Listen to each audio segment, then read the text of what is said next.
welcome to the Red Gauge Podcast. We are your hosts. I'm Kyle. This is Josh. Today we're joined by Quintin Meyer. He's a USAPL equipped powerlifter and the founder of the Limitless Elite Gym and Limitless Elite Powerlifting.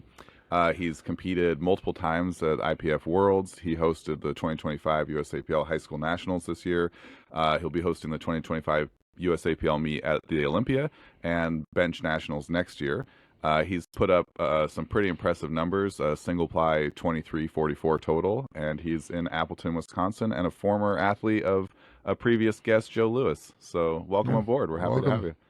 Kind of funny hearing somebody say all the stuff I've done in this sport.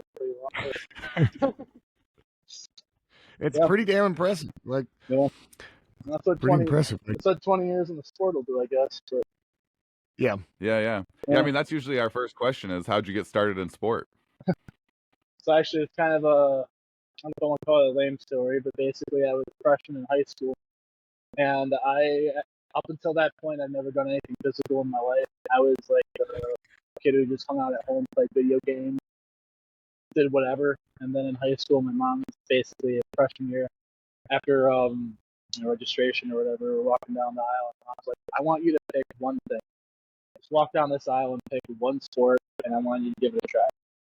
And I was like, I don't know. I walked down like football. I don't want to do wrestling. I've never been much of a contact into that type of thing. And then, I saw powerlifting, and I was like, everything about it just kind of appealed to me. I like the whole concept. You're getting stronger. It's the whole focus of it. And it's just you're not depending on someone else to, throw a ball or play dirty or get hurt or something. It's just you can get hurt in powerlifting, but like not like you can in some of these other sports. And like, just everything about it appealed to me. And back then I was a 220-pound fat 14-year-old, and it's just funny looking at my pictures throughout high school because I went from that. I stayed about the same weight. I was 220 then. I was 220 my senior year.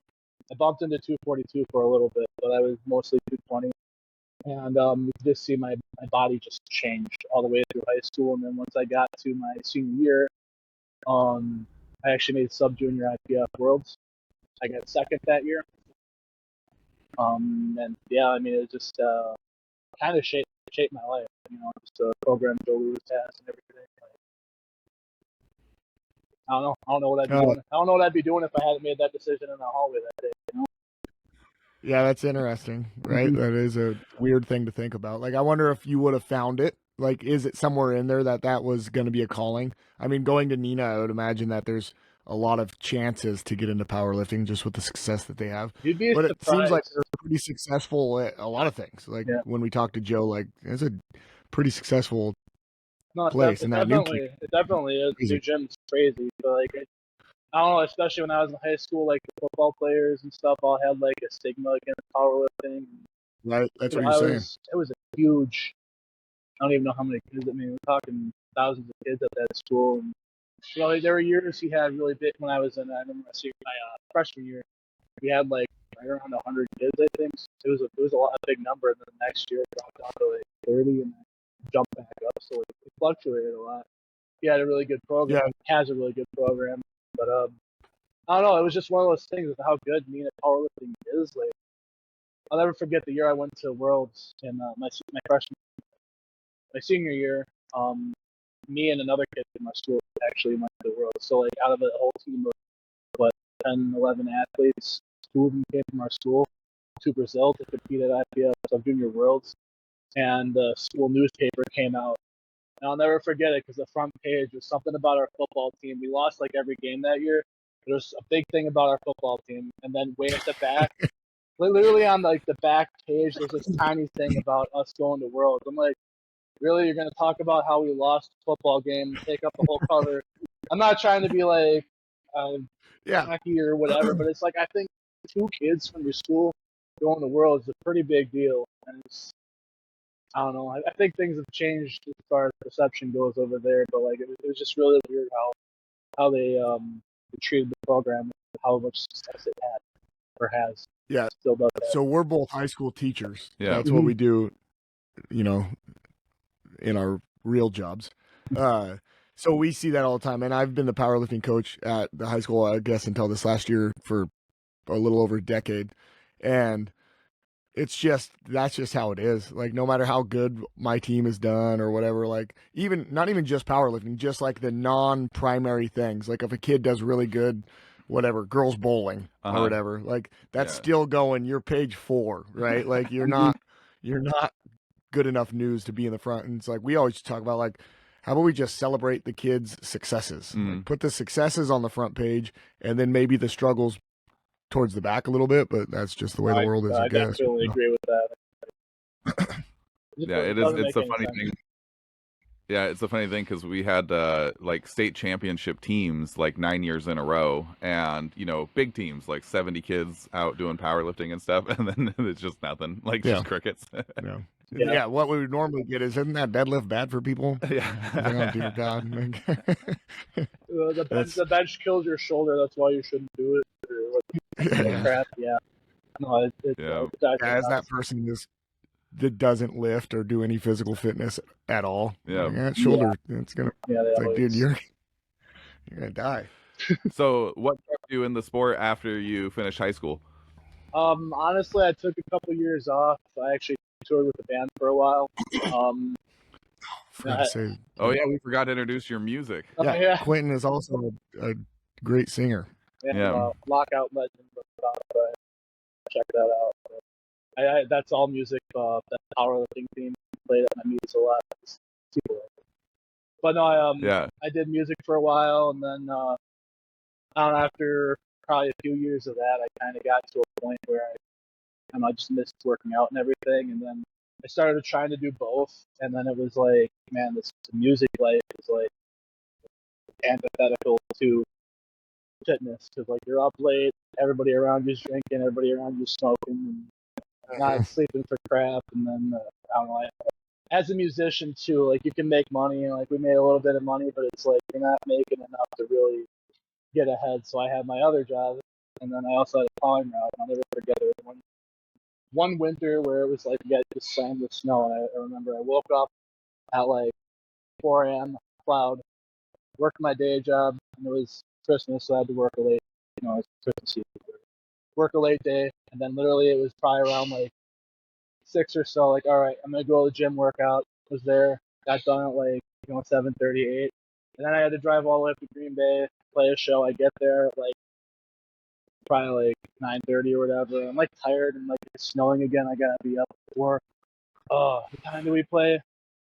Midnight. I gotta sit here for 2.5 freaking hours.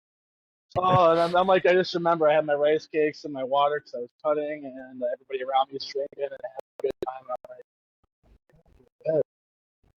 this sucks. It was right after that, like, because there was like probably 3 days in a row we did that. Like at our peak, we were playing a good 4 shows a week with my band, and this got to the point I'm like, I can't do this anymore. I sat down. I really like playing music, but I can't do this anymore. Sleeping in cars, driving all over the place. I don't know, but basically I did that, and then I'm pretty thankful I chose lifting instead of the gym, because that's the way everything else kind of panned out with everything. And actually my wife, I had met her around that time too, and that was honestly part of the big reason why I didn't want to tour anymore. But then we opened up the gym shortly after, started running meets shortly after that, and then powerlifting career was taking off, and I mean it all just kind of fell into place. Seems like you made a good decision. Yeah. I just can't imagine the misery of a weight cut while having to sit around. Like that's one thing, but normally you could kind of do it like on your own. You can stay home and watch Dragon Ball. Yeah, right, and go to bed when you want to.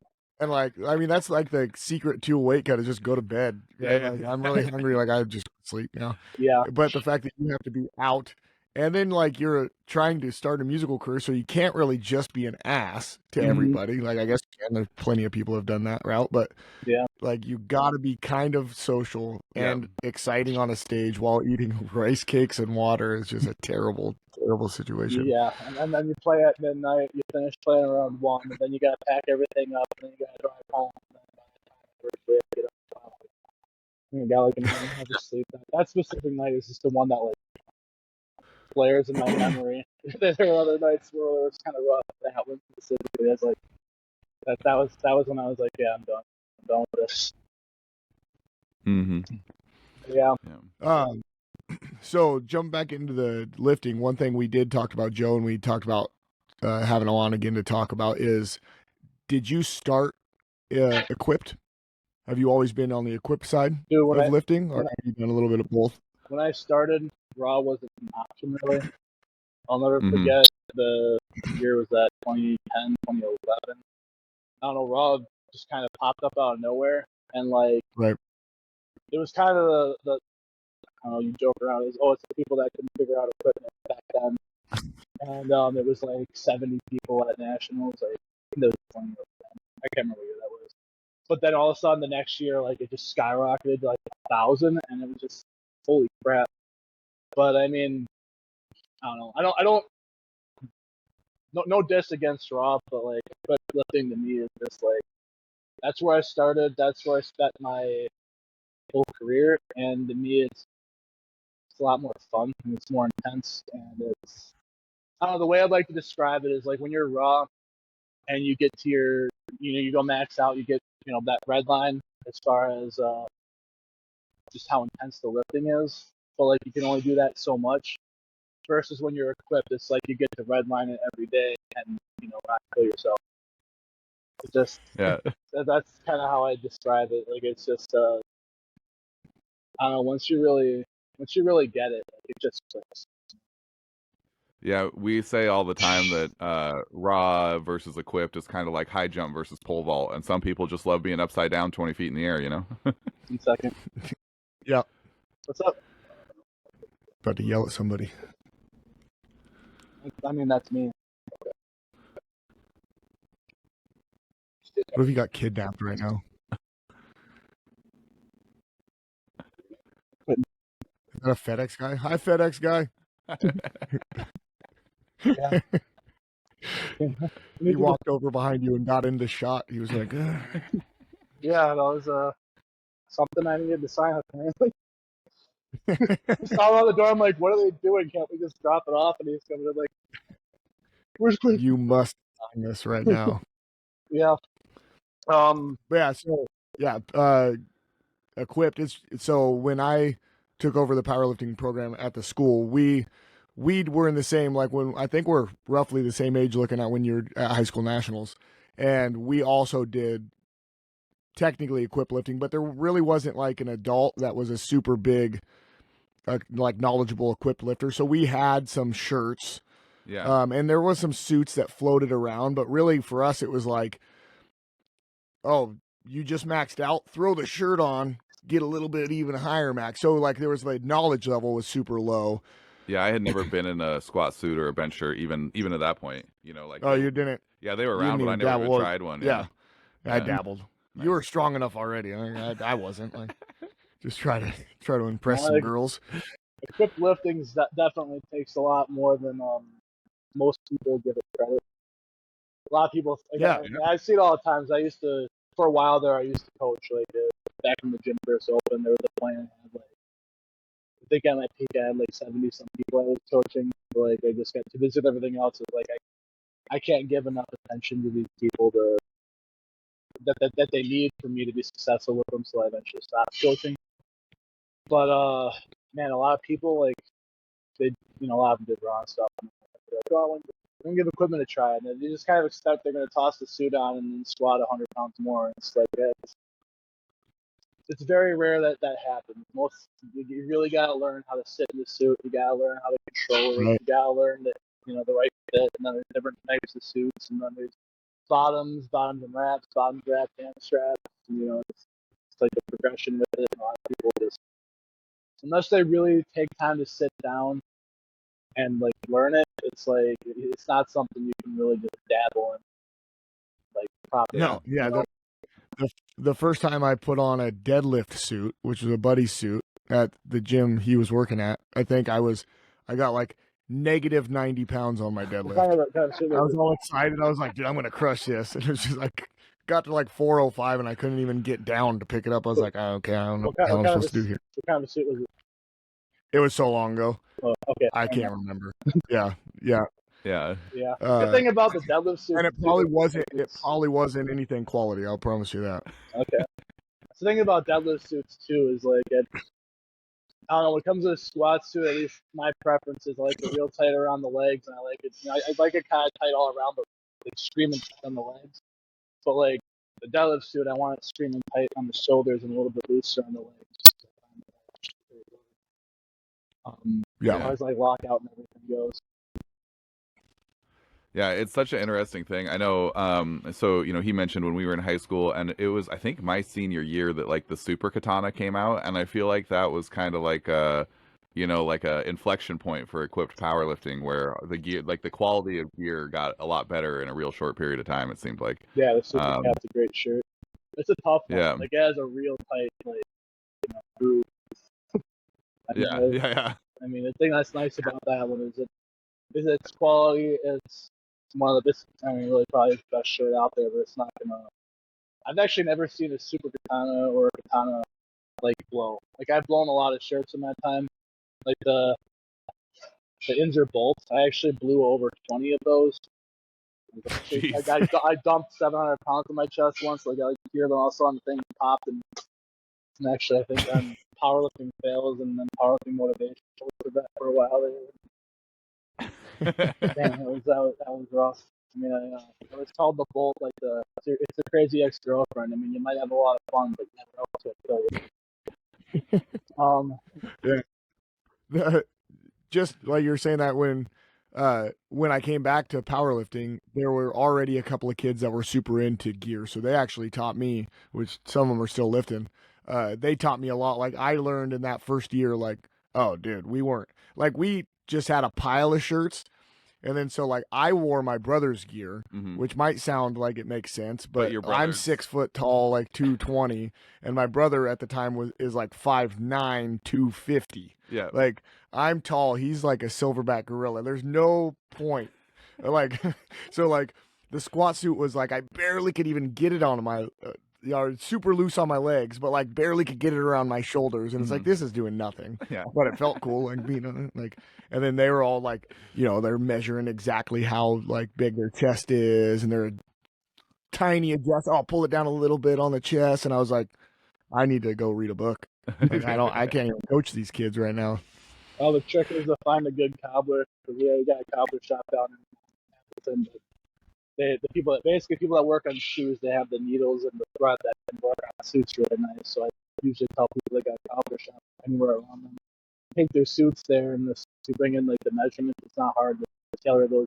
I've had a lot of people go to make alterations in situations like yours where it didn't fit in one way or what have you. Yeah, that's interesting. Yeah. Taking your cobbler suit to a cobbler. I've taken squat shoes to a cobbler to get a little more heel on it because I got such stupid long legs. Yeah, but I have never taken it. Yeah, it worked out really good for a while. It was actually, good. Our cobbler shop downtown Appleton, like that's how Joe actually recommended me to back in high school to go there to zip up one of my suits, and they knew everything about how to do it, and then that's when I kind of learned that it's social. We had a cobbler shop around you. They'd find one to like, take it there, tell them to do this, and then it'll work. Because like the problem is, I've seen people try to sew their own suits up before, and like the problem is they pop when you're lifting, and it can screw you up. But then also because you sewed it, now you have holes in it, and now it blows. Right. So it gets dangerous if you don't have it done right. Yeah. If you you met somebody who was interested in getting into equipped powerlifting, I normally give the advice like try to find some other people who already know how to do it, because there's a pretty steep learning curve. What kind of advice do you give to people who are just getting into equipped lifting? I'd say the biggest thing is give it time. It's going to be frustrating. That's like the number one thing, because like I said before, most people like think, oh, I'm going to put this on and I'm going to squat 100 pounds more, or I'm going to do this more. It's like, no, most of the time when people get their suit, they can't even get their max. Most people, I'd say about half people would be under their max from what I'd seen when they first put the suit on, just because they don't know how to sit in it, they don't know how to control it, they don't know what to do. So just patience, Just give it a little time, get past the learning curve a little bit. Maybe after a few sessions, you can start getting more confident with it and get a little heavier. But also, don't push your limits right away. That's another big one too. With the suit on, it's like, all right, let's go heavy, or even after a few weeks, it's okay. I'm getting a little bit used to this. Let's go heavy. It's like give it a little time. You gotta get used to the equipment. You gotta find your group. The big thing there, and then you gotta learn how to train around the suit too. There are different aspects in your training that you need to work on to basically build up your strength to work with the suit to be competitive. Yeah, it is a different, like all the patterns are a little different, right? Like you bench a little different, you squat a little different, you deadlift a little different. So it takes time to build. Like it's just like you want to know something fun you can do if you watch like IPF Open Worlds and you watch Raw, you watch Raw and you watch Equipped. Like Equipped, you can like see that the form is like almost like pretty close to identical between lifters. It's like the shins are upright, the angles of the chest and everything. You watch IPF Raw Worlds, you can see like some of them really scoop their knees forward. Some people have their knees shooting. You see a little bit more leniency in it. And I think what that kind of boils down to is that there is no equipment is unforgiving. Like if you're not hitting your groove perfectly, like you're gonna underweight. You see people dump their weight on their face or whatever all the time when they're lifting. So they don't get your groove, you can screw you. Yeah. Yeah. The little bit of equipped lifting that I've been around, it usually takes about a team of people to get people in and out of their gear. Do you have like support people to help you when you're working out, or have you got it mastered now and you can slide in and out of that stuff all right? I've gotten pretty good at it. After I got out of high school and after I got back into lifting and everything, it was 2011-ish, 2012.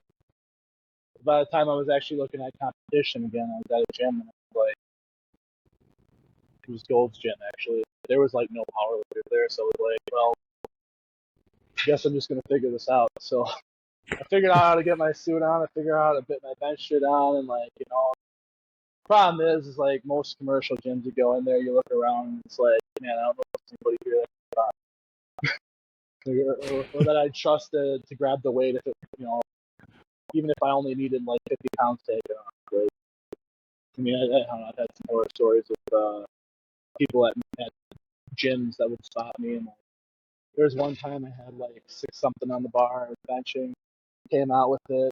My back spotter was a good friend of mine at the time. I came down, the 2 side spotters are new people, picked the weight up, brought it out, and then I came down with it. I touched my chest, and even though I told the guys I was doing a competition bench, the one guy like grabbed it, pulled it up, so I'm literally down here.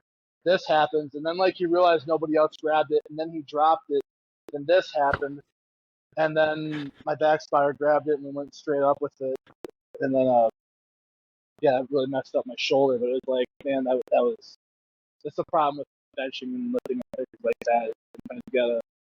You're better off having less good spotters than a bunch of people who don't know what they're doing. Yeah. But I was stuck in that environment for a good couple of years where I was just like, no, I just gotta figure this out. And honestly, I think that kind of forced me to be a little more conservative and to do more volume at lower weights, which I think really helped build up my base and overall strength. The thing is, even when I am lifting, like it's very rare that I miss a lift. And as far as like in the gym goes, I always get spotters, but like I don't even know the last time I actually had to have a spotter or something. Like that's just how you really kind of learn those things and you get more. As you get experience, you just know what you can do and can't do, and you listen to your body. And that's kind of the biggest thing I always tell people: listen to your body when you're doing something good. You walk away from it. If you're going up to a weight and like in your mind, you're not telling yourself you got this. Sometimes the spotters around you can help you be convinced that you got it. But if you don't have that in your mind, I mean, mine's gonna help. Yes. I'm thinking of this poor guy. He's probably never even seen a deadlift over 600 pounds. And you're like, hey, come side spot this. Like we run into that problem. So our local powerlifting federation is not It's not sanctioned. It's just a Washington State Powerlifting Federation. And then our top kids, we just usually push to the USAPL, and then they get on that track so they can go to nationals and state and stuff. Mhm. But it's all volunteer judges. So a lot of times I always try to tell people, like, you got to understand that some of these, like, as the more meets you go to, you're probably going to see some white lights. So we use flags, green flags, white lights of some lifts that might be a little questionable. But you got to understand that some of these judges, like, this might be the first time they've ever seen someone squat 600 or bench 400 or deadlift 650. So, like, it's hard for people to see that and not, like, get like an emotion like, oh my God, he actually got it, to be able to, like, that's why you have trained judges, that they don't care like that you're going for a 900-pound squat. Like, I'm actually going to pay attention to the depth. So I feel for that guy who's like, just, I would love to know how much that guy actually benched himself. Like, maybe he was a real strong guy, but it's like, when you bench 220 and someone asks you for a spot at 650, like Kyle sometimes, like, I joke with the kids, like, if Kyle failed, I don't deadlift what he benches. Like, hopefully he has some gas in the tank, because I'm just gonna have to get one side and let you squeeze out of that thing. Like, Yeah, no, that's exactly how it is. But like, the way I always approach it is like, if I need a spot in bench, for example, that's usually the one I'm most afraid of, because that's the one that, like, could actually kill you. Yeah, you can't really get out of it. Yeah, if you didn't use the face savers, like, and you dumped it on your neck, I mean, I've seen some pretty horrible stuff happen at me before, and it didn't seem like he died, but like, it was kind of just like, holy crap, those face savers were like one down. It would not be good. I'll never forget playing Sumner at the Arnold. I forgot what year that was. He had like 1,003 on the bench. Came down with it. And literally, that was when they used the rogue racks. Before y'all realized they were junk. He had his safeties all the way up, and then he got down, and then I don't know if it rolled or whatever, but legitimately, even with the safeties as high as they could go, like, it was on his chest, and like, honestly, if it would have rolled up, it would have choked him too. Like, and he had 1,000 pounds on there, and then like, they just had everybody jump up and pull the weight off. Like, that's how scary that stuff can get. But like, for me, whenever I bench, I always make sure that I have my face savers set. Like, I mean, they're called face savers for a reason. And then there's I actually had a gym member here once. It's like, we're open 24/7, so he came to lift by himself, and like, that day he was here by himself. He's like, yeah, I'll use the face savers. So he set them. Normally he doesn't set them, and that day, for whatever reason, he went to pick it up, and then all of a sudden, as the bar was over his face, it slipped out of his hand, came straight down, and he, like, I actually watched the security footage because I was like curious what it was, and he told me about it, and like, it landed like right by his neck, and then he stood up and he was like, "Holy crap!" Ever since then, he's been using face savers ever since. So the big thing is, like, you never know. Like, a lot of times when people dump the weight, it's up here, and that's when it's gonna hurt. That's why you want to make sure you have the face savers. But for me, I always set them at the top, and like, I always make sure they're there. And whenever I do ask somebody for a big spot or whatever, even if I got 700 pounds on the bar, I mean, I know I can lift it, and if I need help, usually I just need a little help. And then worst case scenario, if the person can't help me, then just set it down, and then I'll roll out from underneath the table. Yeah, I'm real big. I lift alone, and so I have just a full rack that has rigid safeties that I set for everything. It's not worth it. Even like warming up and stuff. Like, I'll like if I do just the bar without having put the safeties in place first, I'll be chastising myself, because like, you can't get sloppy with it, because that's how if you get careless, then you don't want your kids to find you up here. And yeah, yeah, okay. Come to a podcast and you're just there from the night before. So, you continued as a lifter. Was it kind of a natural transition? I noticed in your powerlifting that it seems like, even though you just did a meet, like, you could kind of see, like, it's been a few years. Although your last powerlifting total was still absurd. Like, you're still rocking it. I think the last one full meet was 2,200 or something. Something like crazy. That was actually my last full meet was the Arnold 2020. Right when that was the Arnold that was the COVID year. And I actually think I had COVID when I competed. I remember I got down there, I felt fine, and then like within like a day, all of a sudden I just started feeling like crap, and I remember I couldn't sleep, and then I remember when I was warming up and everything, like I was just like really out of it, and like I had to lay down to do my warm ups, and there's a few people I know really well down there too. You don't have to do this. You don't have to compete. I'm like, no, I'm here. I'm gonna do it. You know, I went for it, and you know, I got second that year, which can't complain. But yeah, and after that, you know, COVID happened, and there wasn't any beats. Right. You know, I got a couple kids now, so that time I was early 21. So then I was like, you know, I'm gonna either spend time with my kids or I'm in the gym. So I'm like, well, I'll just get my regular workouts in, and things that kind of happen. Considering competing now, but kind of ramping things up and get ready for that. And found out about that umbilical hernia I had it a couple of years ago and flared up probably like a month ago, and I was starting to feel really good. And they looked at it like, it's not bad enough where we would say we'd need surgery, but given that power lifter, we should probably get in there and fix that hernia. At that point, it's like, well, okay, I guess I'm not going to compete until that's better. It said it's a really fast recovery. Like, it's small enough where they don't even do mesh. So, should be able to come back pretty quick. But, I mean, it's one of those things. Just want to get back to the platform. I think I'm going to drop a weight class, though. Yeah. Okay. So in that, like, how you, like, it's kind of funny you were saying, like, you're with kids and a wife and everything, going into, I guess it would be just more seasonal, going into, like, becoming a serious meet director, like, does that take up, I've only put on small meets, and at least over the 2 weeks leading into the meet, it's just, I would say hair on fire, but I don't have any. Like, it's just madness, right? I can't imagine, like, especially like high school nationals, because I would imagine USA Pro maybe helps a little bit, but I would imagine most of that's on you to get everything. Yeah, I mean, high school nationals was a bear. It was a lot of work, and I know when I put my bid out for it, I had people reach out to me and they're like, "You actually want to do that? Good luck." Can't be that bad, you know. But I guess for me, you know, I started running meets back in 2017, I believe it was, and I think last time I checked, there was over 50 meets that I ran. Okay.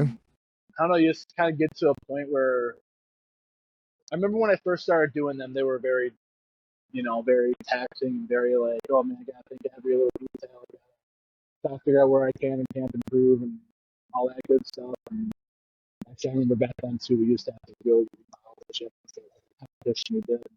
Now we got a pretty good system here, but I mean, I really got it down to a science where I don't really need to think much about the meets. I know when I need to send the emails. I know I need to, you know, assign categories. I know that when got all those systems are in place. Yeah, I've got all these systems in place for everything, and then it's like, you know, even like awards, it's got a giant bin full of medals there now. I just make sure every so often. You know, you walk in my office and this is where your drug test stuff is. This is where your clipboards are. This is where your radios are. So you can communicate. This is the iPad. This is the laptop. Got my music system here. I mean, I just everything organized. It's just like, yeah, legitimately, to set up for our meets now, it's probably a good 2-3 hour process on the day before the meet. We got it down. I mean, granted, like we got our, you know, right over here is where we host the meets, and platform's pretty much ready to go nowadays.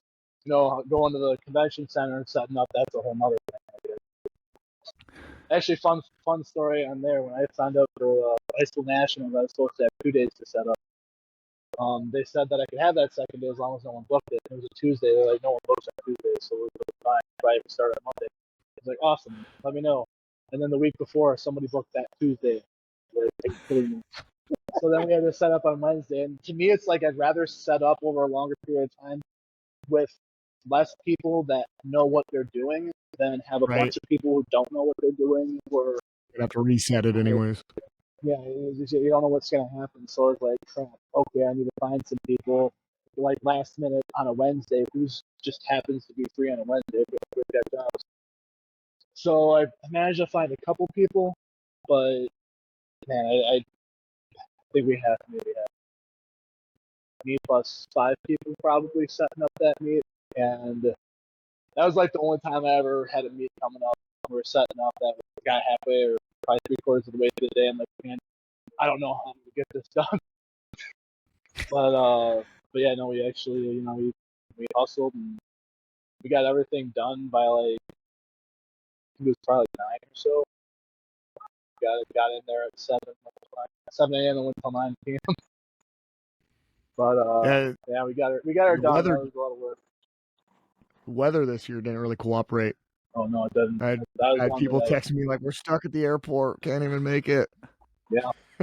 I actually had to send my dad to a different airport in Wisconsin to pick up Johnny Graham, the vice president of USA Powerlifting, because he was, I don't remember where he was flying out. I know he's from Queen, Texas, so I forgot where he was. He was at an airport and they couldn't get to Appleton. He needed to be there for the event. So he's like, I can fly to Madison. It's like, okay, well, that's like a 2-hour drive from here, and he's going to get there at 2 a.m.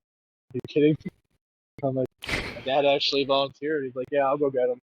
My dad's a national rep too, so Okay. kind of worked out. But he got him and didn't sleep that night. And I had to do weigh-ins virtually at like 6 a.m. when that started. You got to be there like half hour before that. So yeah. So what's I guess you don't know the answer probably yet because you're not there. What is it going to be like hosting the meet in Vegas? Like, is that USAPL does most of the work and you're the host, or like, are you having to fly out there? I do all the work. I have to fly out there. I have a semi truck that we're going to load up to drive all my stuff out there. We actually have to be set up on Sunday or Monday. I forgot which day it was. Sunday or Monday when the competition is Friday or Saturday. So I got to be out there for an extended period of time. But I have to have everything set up and ready to go by Tuesday. I know that. We got to get it there, set it up, and then Tuesday's our last day. Competition is Friday and Saturday. So I'm going to be out there for a week. I don't know. I'm pretty confident that we'll get it down. I got a good group of people going out there. It's just going to be like running a meet at the convention center, except it's 2,000 miles away. Yeah. But Yeah. I'm looking forward to it though, because actually looking at the map of the Olympia, I mean it's a bit. I mean it's like 1 million square foot convention, but like you walk in there and the first thing you see to the left is USA Powerlifting. I forgot what's across the hallway there, but like it's one of the first things you're gonna see when you walk in the Olympia, which is gonna be really cool. They give us a pretty big space. It's 120 by 50 feet for the competition, which is quite a bit of space considering there's everything else around it. But yeah, Is it going to be your own dedicated like space? I've been to some USAPL meets in conventions, and like I've seen some where it was nice, it was its own space, but I also went to one where in the same open area was a strongman meet. Yep. And then there was also it's like acrobatics, I forget, but it's like the curtains where the like women do like the super acrobatic like aerial. Stuff. And it was just so like, you know how hard it is to focus on bench press when right over your shoulder there's like people 40 feet in the air flipping around. Like I was just like, it was cool, but it was like so distracting. Like I felt bad for the lifters. Like even their own parents were like, "What the hell's going on over here?" Like these people like above our heads. It's going to be its own dedicated space, which is going to be pretty nice. I mean, I actually that's awesome. It's going to be. I'm going to try to basically make it as prestigious as I can. Because like, to me, when it comes to Olympia, when I think of Olympia and Arnold, like to me, like they're about the same level when I think about it. But yet, Olympia has the same prestige in powerlifting at least that the Arnold has had. So it's like. I don't know. I never understood that myself, and then this year, the person who ran it last year didn't want to run it again, so they reached out to me.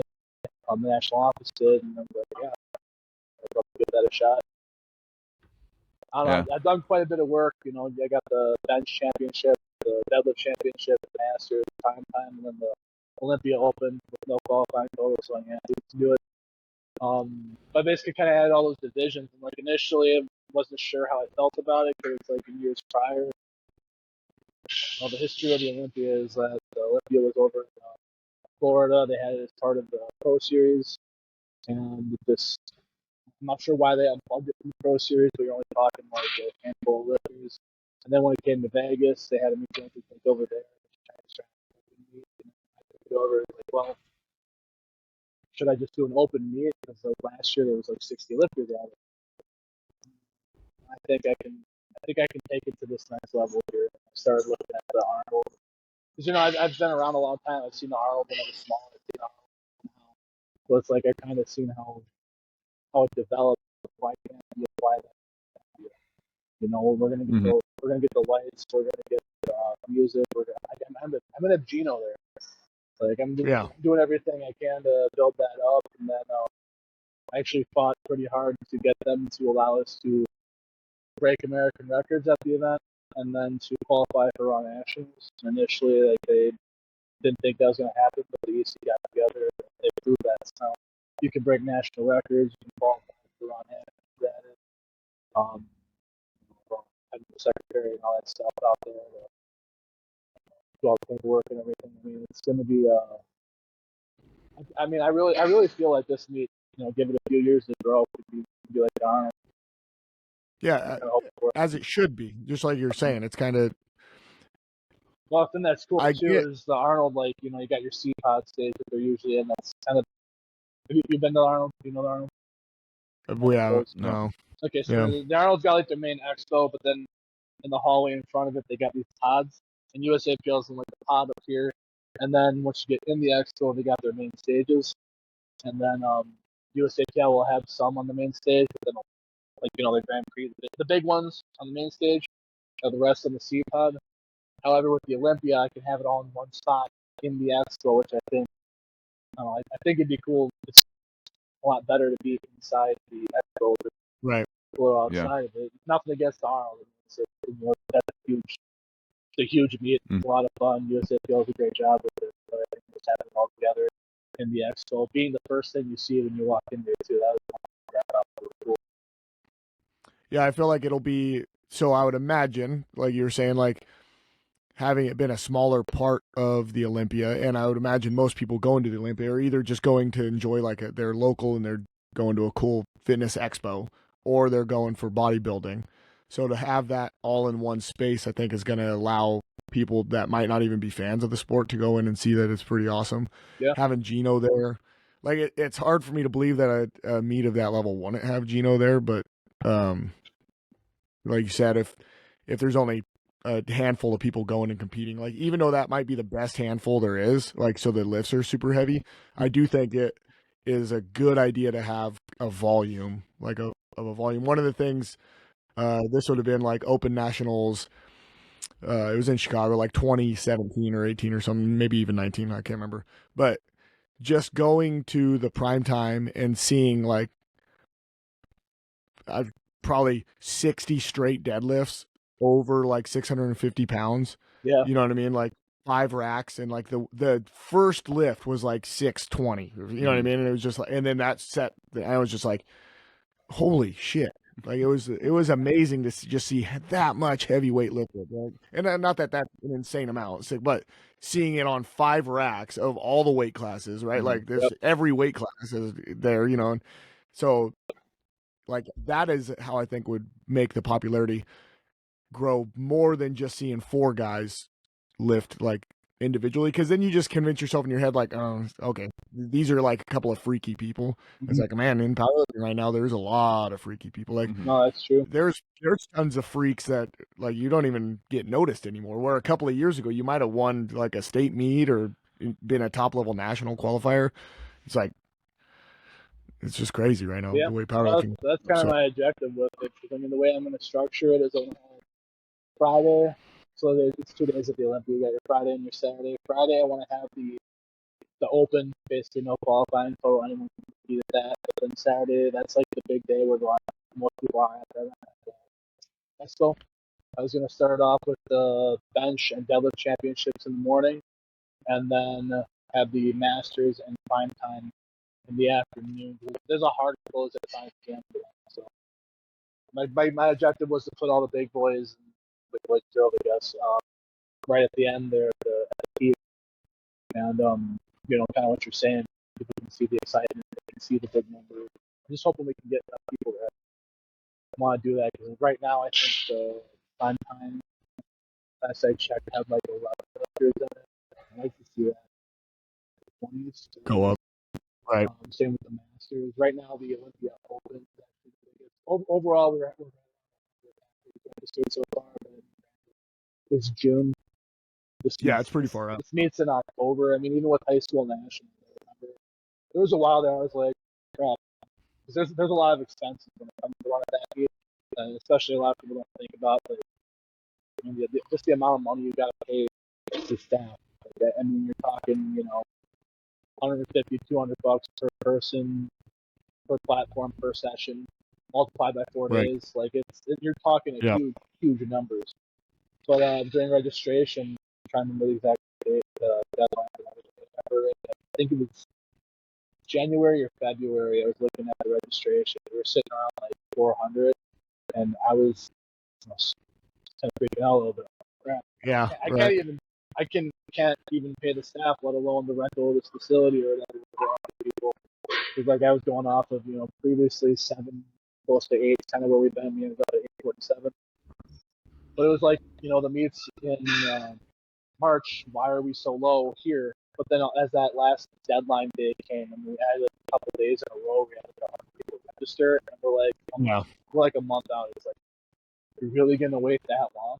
If you're an athlete, and the answer is all high school. As a high school coach, the answer is yes. Those coaches are probably screaming at their kids, "Did you register?" And they're like, "Oh, coach, I forgot." Like, dude, it's the last night. You got to. I'm just gonna say this: if you're an athlete listening to this and you're planning on doing a meet, just sign up for it. Don't wait until the last minute. It helps the meet director plan, knowing how many people are going to be there and knowing what to do for staff, awards, time, everything, when they know that you're signed up. So if you're going to do a meet, just my meet, anyone's meet, sign up for it. Don't wait till the last minute. And then there's a lot of people. There's a lot of people waited until that last minute, and then I sent out lots of emails, notifications, and everything. And literally the next day, man, I probably had, I'm trying to not exaggerate, close to 30 emails maybe of people that are like, "Hey, I just missed it. I need to sign up. I was gonna do it, and I have this reason for why it didn't happen." And it's like, dude, deadline's the deadline. It was open for months. The registration's been open for 6 months. Dude, it was open for like almost a year. I'm sorry. I want to help you, but the rules are the rules. I make an exception for you. I gotta make it for everybody else. And all of a sudden, there's no rules, or like we actually hit our caps on a few days. So it's like, there were certain people who couldn't register. So, well, I've been pushing this for a while. Sorry you didn't get in. I want to help you out where I can, but for a reason we have rules. Usually that's the thing with USAPL too. Anybody that has problems with USAPL usually has problems because they follow their rules. They don't make exceptions.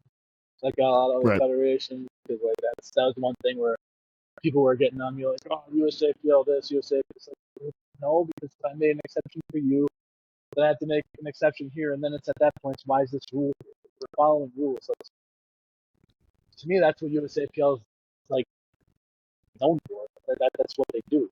We don't break rules.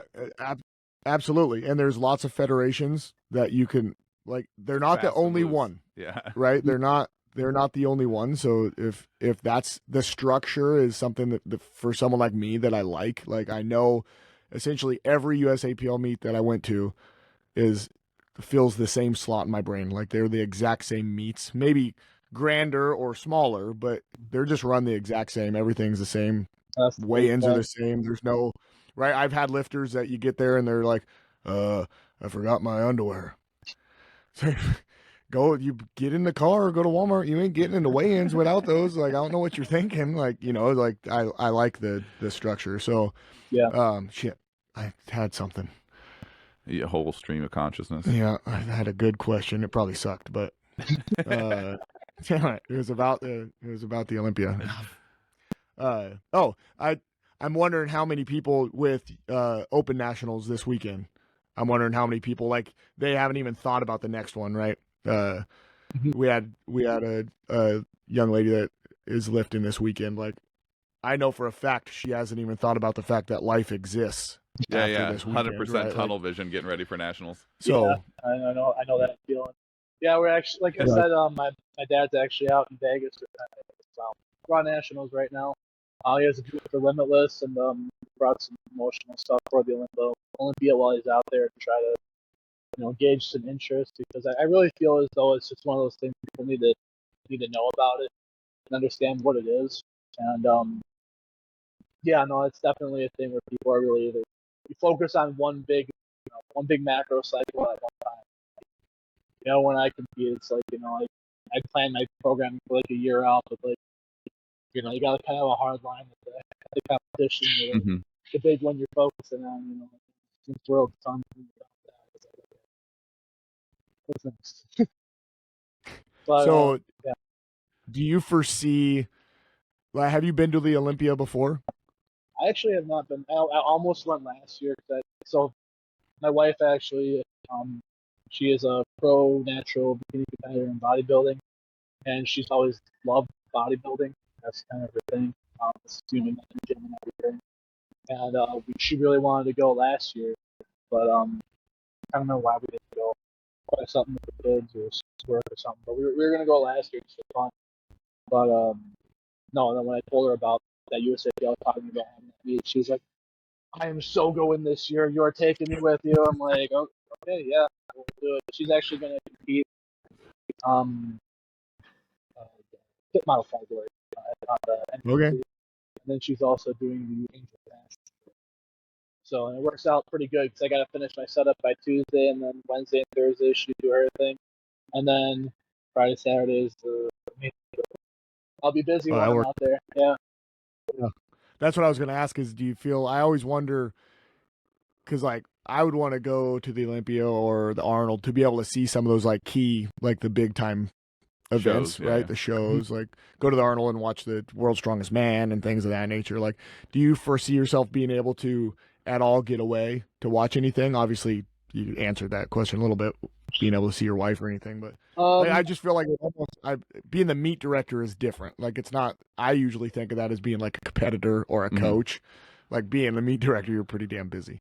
But like, it would suck to go to like you're 400 feet away from the Olympia, like power or bodybuilding. And that's not even bodybuilding isn't necessarily like my jam. Like that's not the thing that Well, seeing the I best know. of the best in any sport is always that. Yes, You know? right. Like I don't really care what it was. If it was like They could have the World Yo-Yo curling, Championships. yeah, and you'd be like, hell yeah. world yo-yo champion would be sick, dope actually. as hell, dude. What do they Yeah. do? 4 yo-yos at a time or something like. Yeah. Yeah. No, it's one of those things. Like I want to, like the actual. So the actual expo, 'cause there's like different stages going out, like different things going on throughout the week.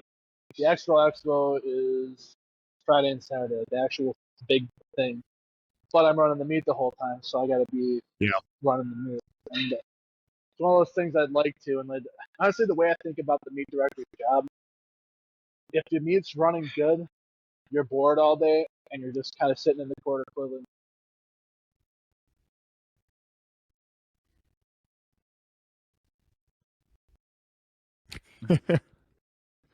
Yeah, we're still here. Nope. Nope. Yeah, we're okay. Oh, did we lose you? Okay.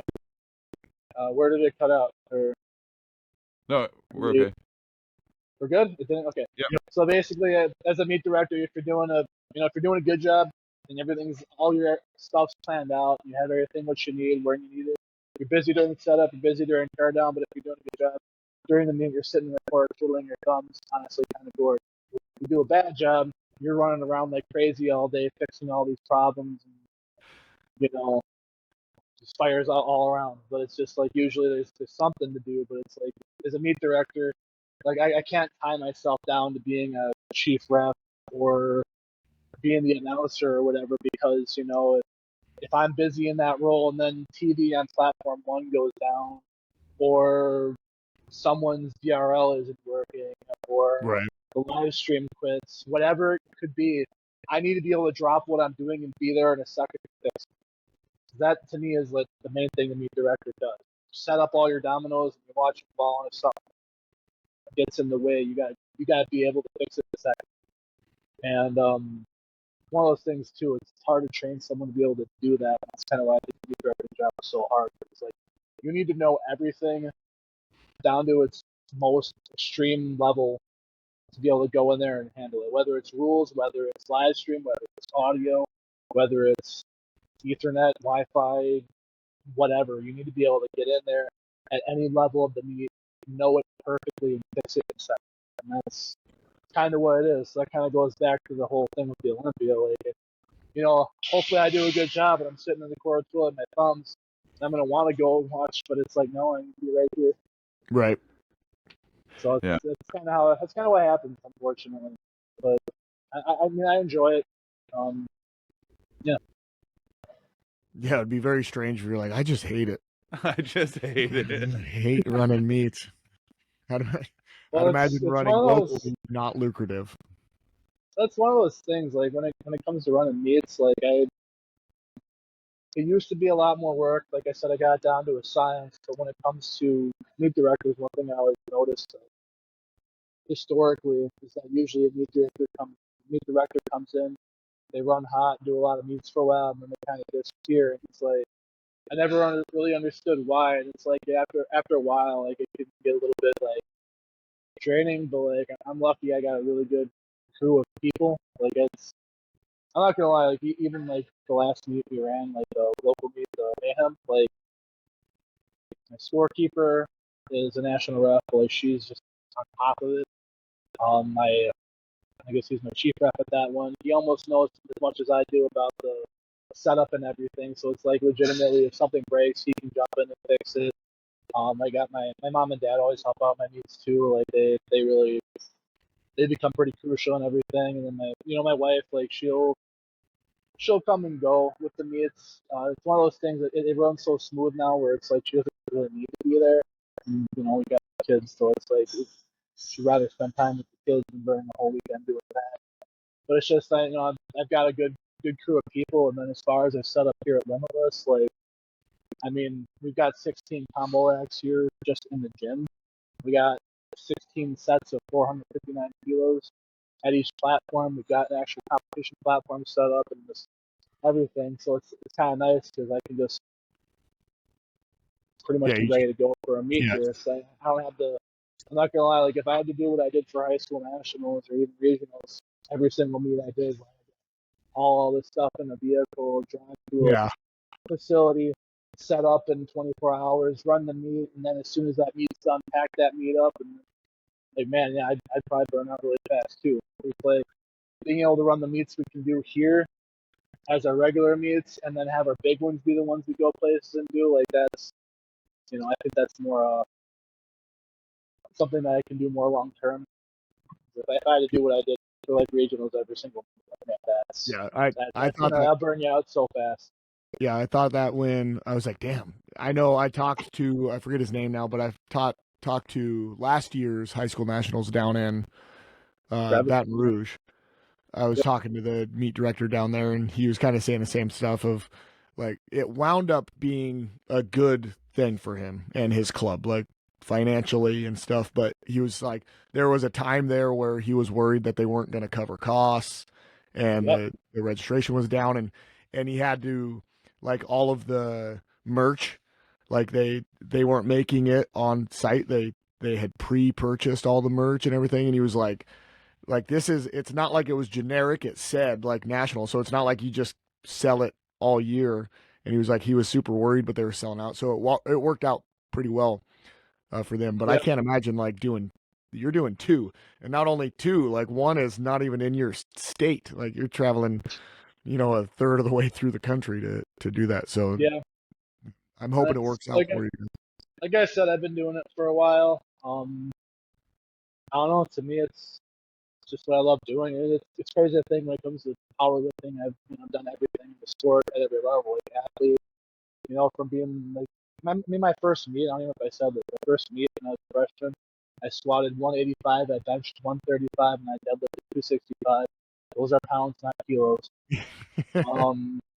and I was 220 pounds. I was a weak kid, and I went from that to the world level.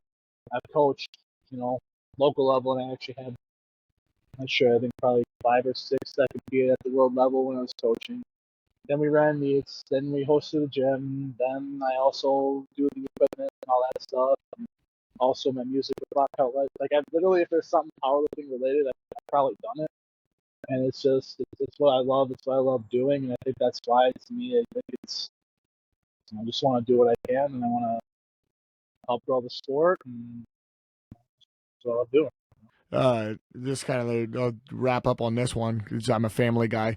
Did your dad already have, or did your parents already have like a powerlifting background, or from you, like you're their kid, they watched you be successful and they just loved it so much that he got into like being a national level judge is not a small thing. Like that's a big investment in his own part. I just love that the fact that you got into something, so he got into it so much that he's now a national level judge. That's pretty freaking awesome.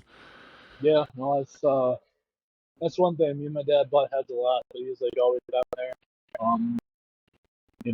He's gone to virtually all the meets I compete at and everything. Been a big supporter, same with my mom.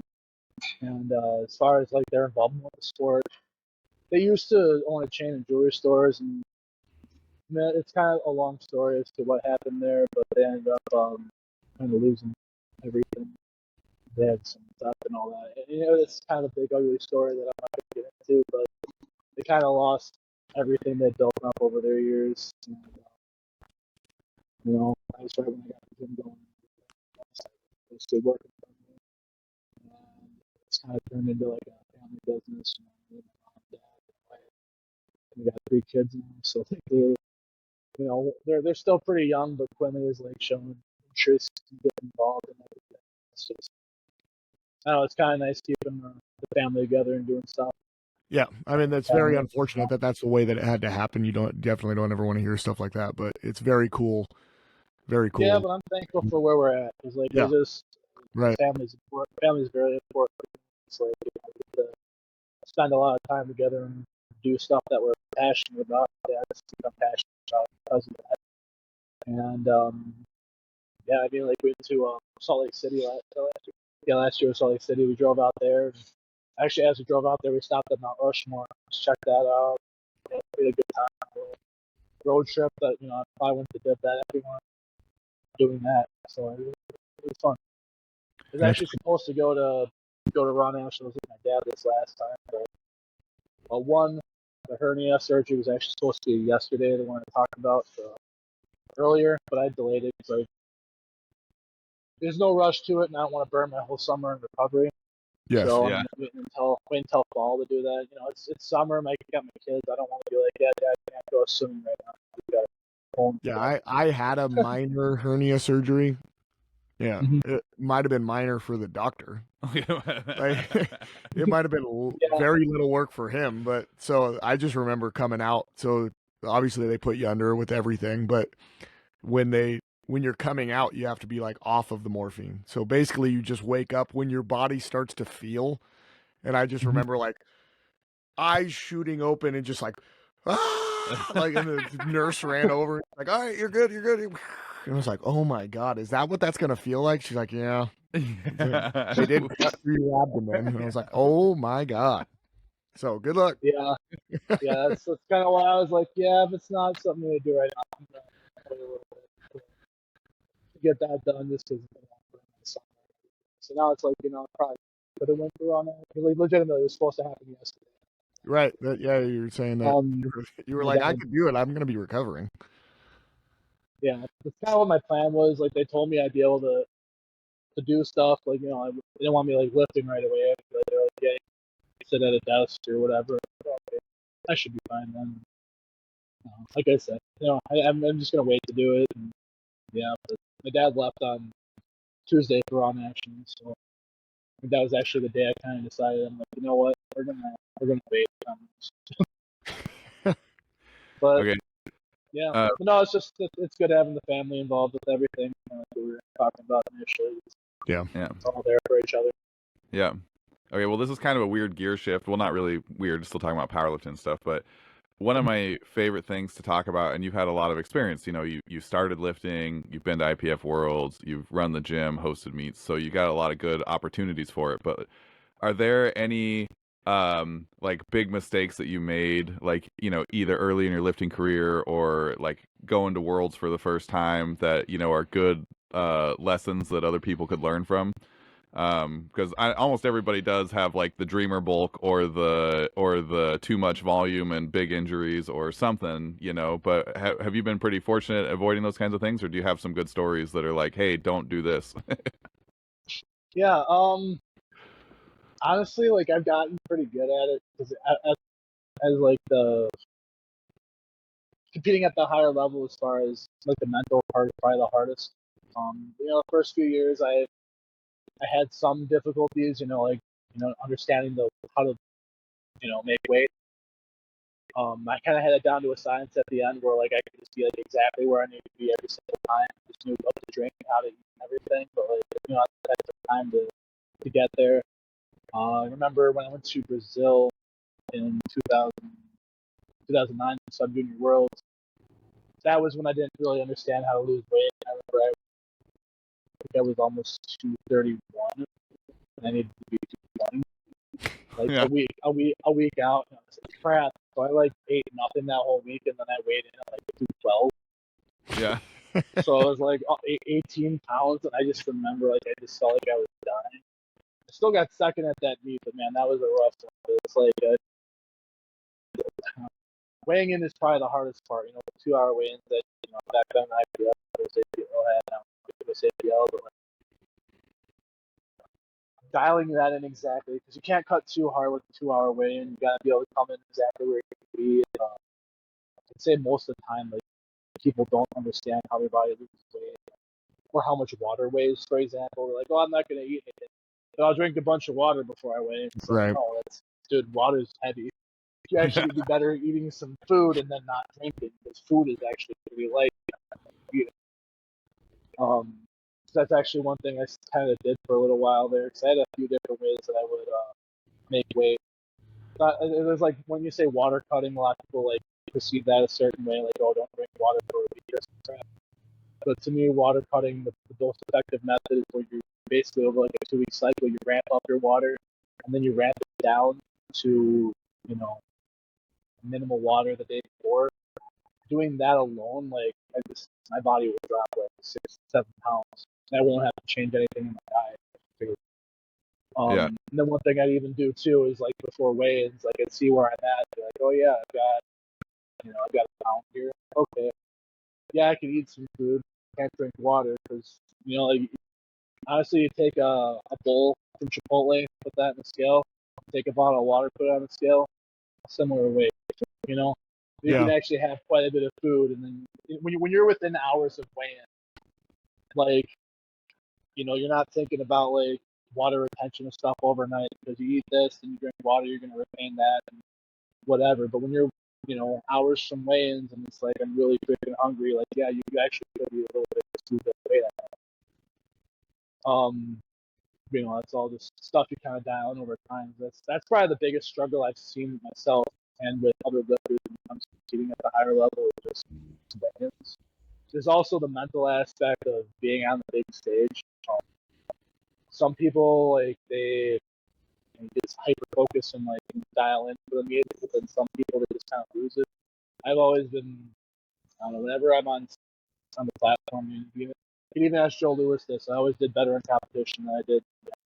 Something about me, I don't know what that is. It's something in my mind just flips, and then I'm just in the zone. Yeah, I've seen that a lot. Where people just freak out once they're on the nationals or world stage, or even when trained athletes. They'll go to nationals and they're like, "Oh yeah, this will be fine. I can be that meets before." It's like, you know, take a breath. Don't get, you know, like you're gonna set the world on fire at this meet. You want to go in there and do a good job. Like your first national meet, like do the best you can, but don't get discouraged either. And learn from it. Because competing at the national level, competing at the local level, like yeah, the rules are all the same, but like it's way more intense. And you get the lights, you got the music, you got the live stream. Yeah. You got Gino there usually. I can't imagine what the difference, like, especially at local meets, like there's some local meets you go to that, I mean, half of the families don't even show up because powerlifting meets can be long and they can be boring.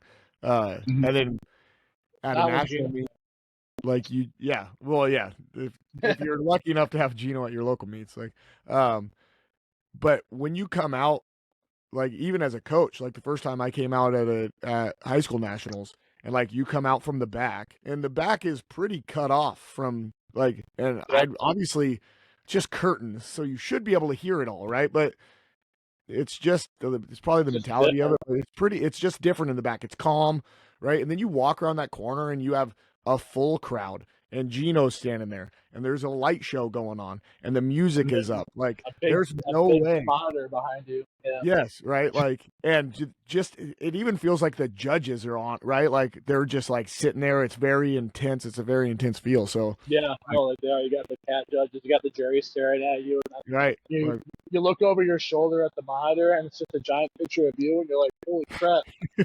Like, okay. But yeah, I always just kind of plugged in when I was in that zone. And like to me, like it, when I was younger, my first national meet, like yeah, I think it probably got to me a little bit. But like when I just got to you get in a roll with it and you get used to it, it's like it almost just kind of like I don't know, just perform better with it. Honestly, right. once you've done enough meets, I mean, I should actually count how many meets I've done. You can't see it, but on this wall, I've got all my medals from out the years. That's pretty cool. Probably 100 of them up there. Yeah. It's cool seeing it in the gym and everything. But like, yeah, I mean, I've done a lot of meets, so like, it's kind of hard remembering what it was like the first. For it to be fresh. Yeah. Yeah, Right. I've just done so much and at that level, but I've seen it with a lot of other athletes that they start too. Yeah. So, what do you think is the like appropriate mindset to approach the platform then when it's meet day? Like I know a lot of people, they'll say like what's your hype song or whatever like to get jacked up for your event or whatever. And I've always been of the type where like I'm trying like I do this to calm down. I lift weights because I'm too intense of a person and nobody wants to be around me if I can't burn some of that gas off. And so like going into a meet day for me it's always trying just to down regulate. I'm like to bring myself down enough that I can listen to commands and do the lifts like you're supposed to do them and everything. What is your advice for like the mindset for approaching a meet? Approaching a meet or approaching the platform? Like, Yeah, like platform. Yeah, when you're backstage, like when you're backstage going to the platform, or like a few days going into well, let's do both. Yeah. Okay, yeah. I would say going into the meet, I'll actually never forget the first like competition I did when I was actually getting serious about powerlifting back in high school. I remember I could not sleep at all that night, and then I felt like crap the next day. I think that was actually the first and only meet that I bombed. I think I might bomb 2 meets. And that's crazy is the database doesn't go far enough back. The USAPL database doesn't go far enough back to see my early years. But I think that there was probably 2 meets I think I bombed. But anyway, I remember I bombed that meet, and then like the next meet I had that same issue where I just could not sleep, and I don't know what it was. And eventually, like I just got to the point where like I taught myself to calm down. Like you know what, this competition day is just like training, except this is when I'm going to be doing my max lift. Like that's you gotta calm down with it a little bit more instead of treating it like it's this big, right, mysterious, like you don't know what's going to happen.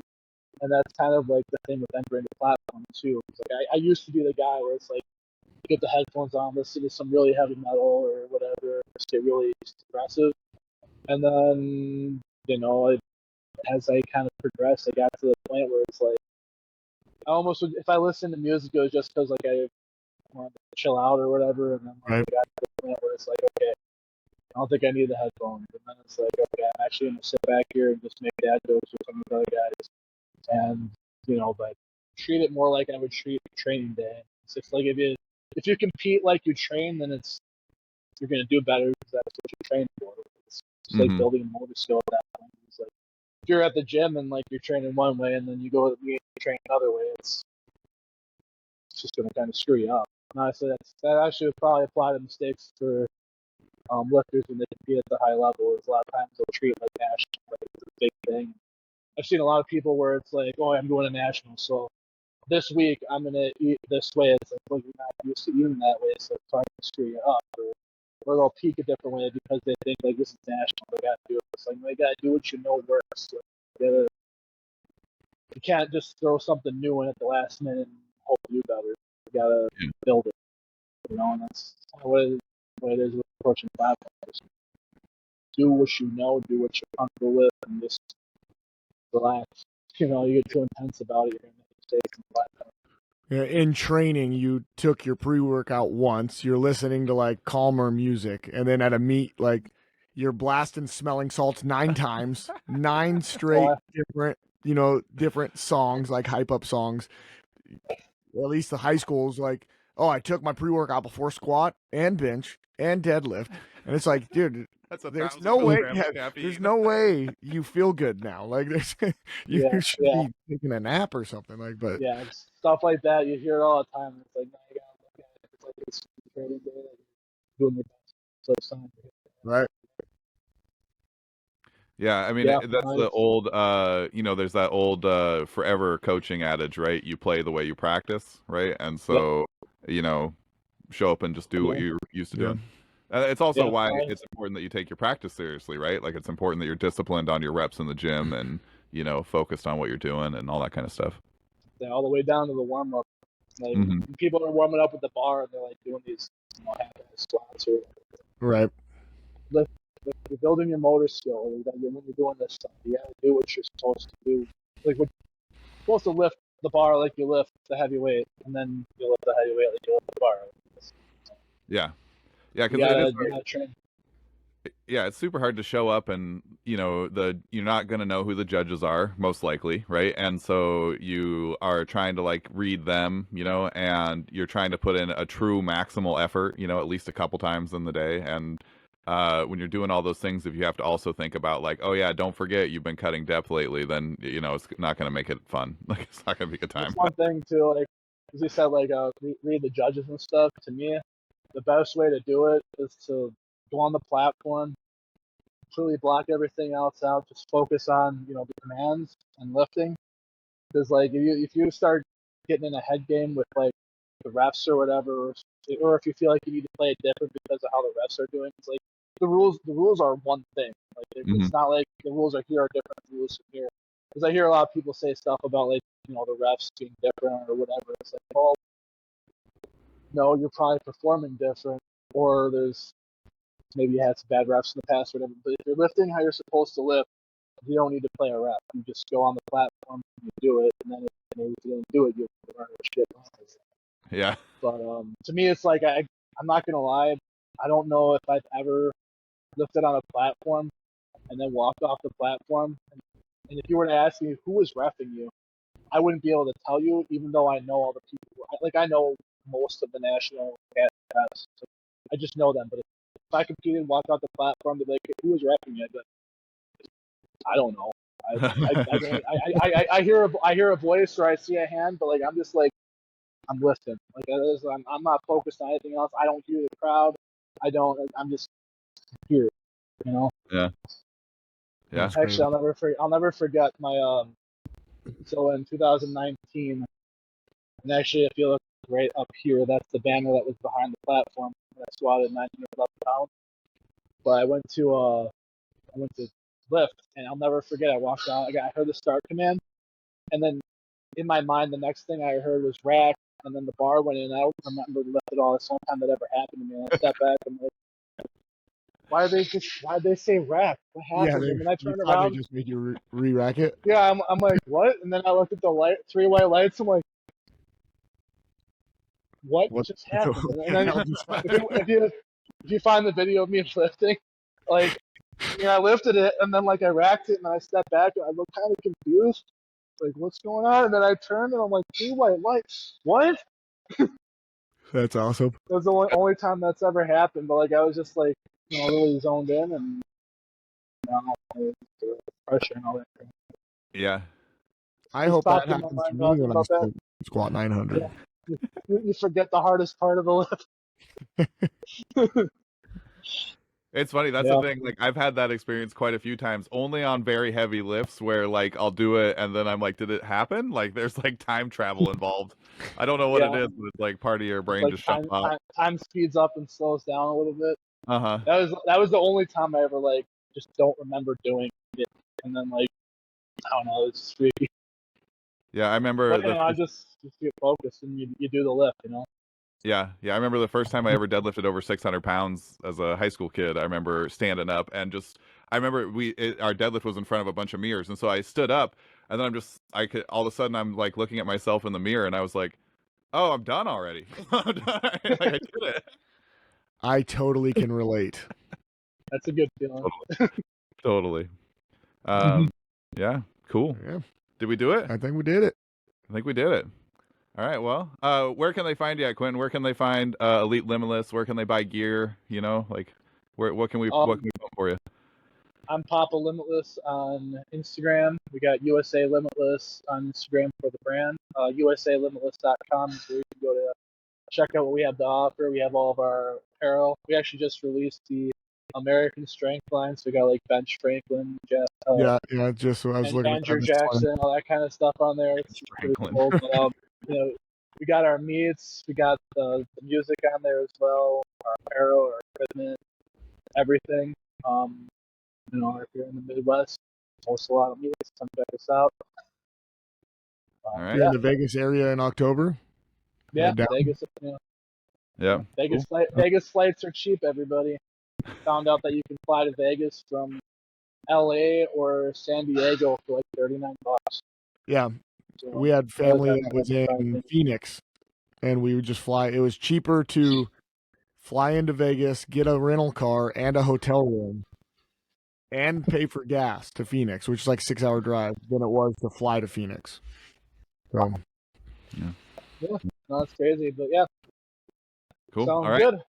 All right. Well, like, comment, subscribe, share. Helps out the show a ton. We really appreciate you being here. Have a great day.